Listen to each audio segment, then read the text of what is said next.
Hello and welcome to Test Security Training for Castleberry ISD for the year 2020-2021.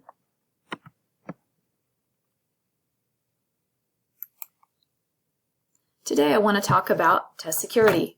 What is test security?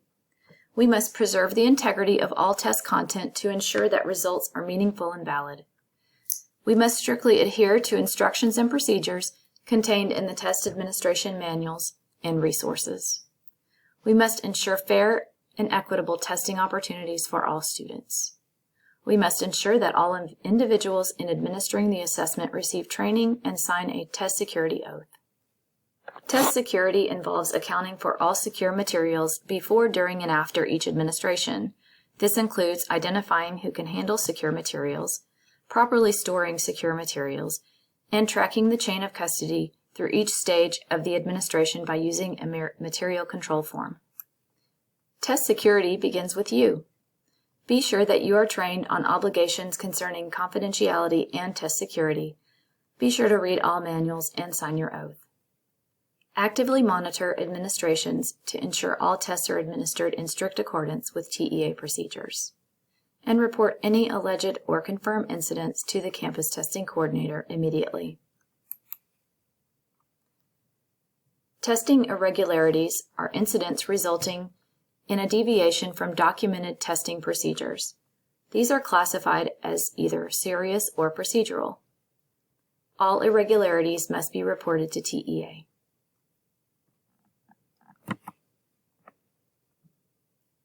Serious irregularities are serious violations of test security or confidentiality. They must be immediately investigated by the district testing coordinator, and they must be reported to TEA as soon as the DTC is made aware of a possible or confirmed violation. Serious irregularities can result in the individual or individuals responsible for being referred to the TEA Educator and Standards Division for consideration of disciplinary action.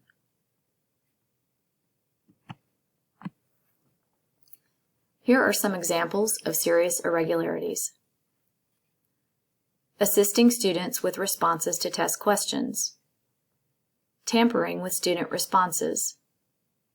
Falsifying ratings or student responses. Viewing secure test content before, during, and after an administration unless specifically authorized by TEA. Discussing or disclosing secure test content or student responses. Scoring student tests either formally or informally. Duplicating, recording, or electronically capturing confidential test content unless specifically authorized by TEA. Responding to secure test questions. Exempting or preventing a student from participating in the administration of a required state assessment. Receiving or providing unallowable assistance during calibration activities of TELPAS. Encouraging or assisting an individual to engage in the content described in the items listed above or any other serious violation of security and confidentiality. Failing to report to an appropriate authority that an individual has engaged in or is suspected of engaging in conduct that describes in the items listed above or in any other serious violation of security and confidentiality. Failing to implement sufficient procedures to prevent student cheating. And finally, failing to implement sufficient procedures to prevent alteration of test documents by anyone other than the student. Investigating serious testing violations. Please notify Laura Little immediately. Also notify the campus testing coordinator immediately. The DTC must notify TEA as soon as possible of any alleged or suspected serious violations. What will occur is a prompt investigation by gathering necessary evidence and interviewing individuals and having them provide statements.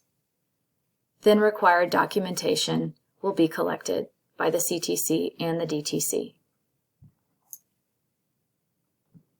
Penalties for serious test violations are being referred to the State Board of Educator certification for potential sanctions. This could be a Class C misdemeanor. Student test results could be invalidated, and this could affect the accountability of the district.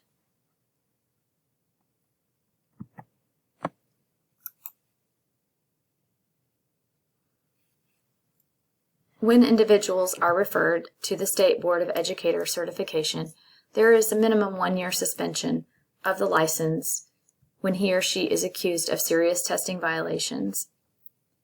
Previously referred cases include a 1-year suspension for providing students direct or indirect assistance, a 2-year suspension for reviewing students' test responses, identifying incorrect answers, and directing students to rework test items and providing clues. Also, revocation for helping students solve problems using voice, inflection, and facial expressions during an oral administration. One type of procedural irregularities is monitoring errors. Here are some examples. A test administrator left the room unmonitored during testing, or he did not monitor students during a break, or test-taking strategies were reinforced during the test. The test administrator did not properly prepare the testing environment or the devices for testing. He did not use test administrator manual or read the required SAY directions. He did not complete the required seating chart. Or he did not give students the correct amount of time to complete the test. Also, a test administrator did not actively monitor students and did not detect when students went back or went ahead to work on different tests. He did not ensure that students worked independently. He did not prevent students from using cell phones, taking pictures, posting, or sending messages. He did not verify that students recorded their responses and accepted blank answer documents. Or he did not confirm that students submitted online tests. Another type of procedural irregularities is accommodation errors. Some types of accommodation errors are listed here. A student was provided an unallowable accommodation during the test. A student not approved for an accommodation was provided the accommodation during the test. An allowable and approved accommodation was not provided to the student during the test. An allowable and approved accommodation was not properly administered or applied. Or the district failed to get the required TEA approval for an accommodation.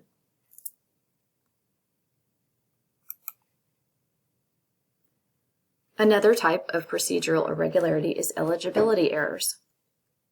Here are some examples. A student was administered an incorrect test, such as the wrong grade level, wrong language, or the wrong version.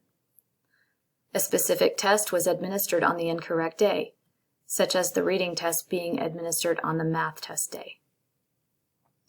An eligible student was not administered a test.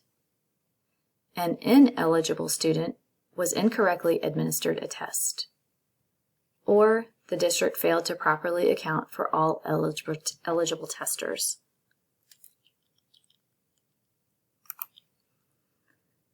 Here are some types of improper accounting for secure materials. A student was issued test materials, such as a test booklet, answer document, or test ticket that belonged to another student. Testing personnel lost or misplaced a test booklet, answer document, or other secure material. A test administrator did not return secure test material at the end of the test session. Secure test materials were left unattended, or secure online assessments were left visible, and scorable materials were found after test materials had been shipped back to the testing contractor. Here are some tips to preventing irregularities.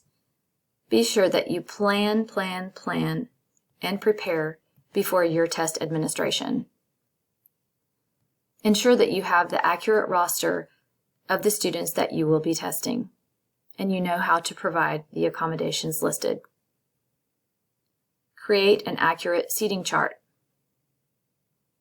Be sure to announce the time left to test in 1-hour intervals and more frequently during the last hour. Provide required test materials such as calculators or dictionaries. Verify that each student has recorded responses on his or her answer document before collecting it from the student. Ensure that the campus testing coordinator is available to help support you when you are administering the test. Be sure to account for all of your test materials before you check them in. And verify each student ID prior to handing them an answer document or an online test ticket. And be sure to never accept any blank answer documents.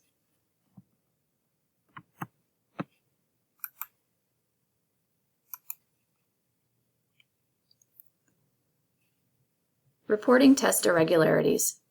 If you're asked to write a statement about an irregularity, you'll be sure to clearly explain what happened, how it happened, and how it was discovered. You'll outline the sequence of events by listing the date, the room, the test administrator, and the timeline of events. You'll include information about how the problem was resolved or remediated. And then a plan of action will be created to prevent the incident from reoccurring. Again, if you know of or suspect a testing irregularity, please report it to the campus testing coordinator immediately. We have to be careful about electronic devices during testing.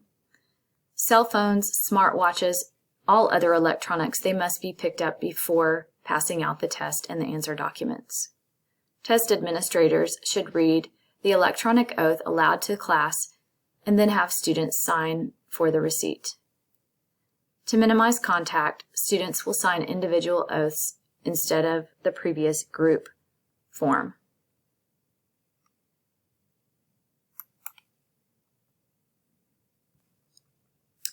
Students cheating.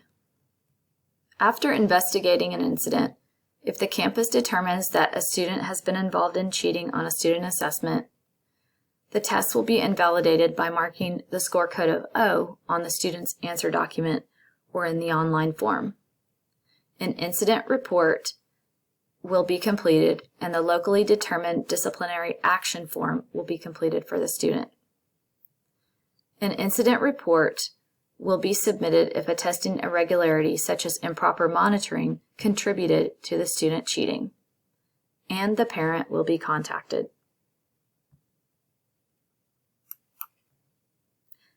You have completed your test security training for 2020-2021 school year. This security training is good until the end of the summer. At this time, you may complete your oath. Please scan the QR code and complete the form. Thank you.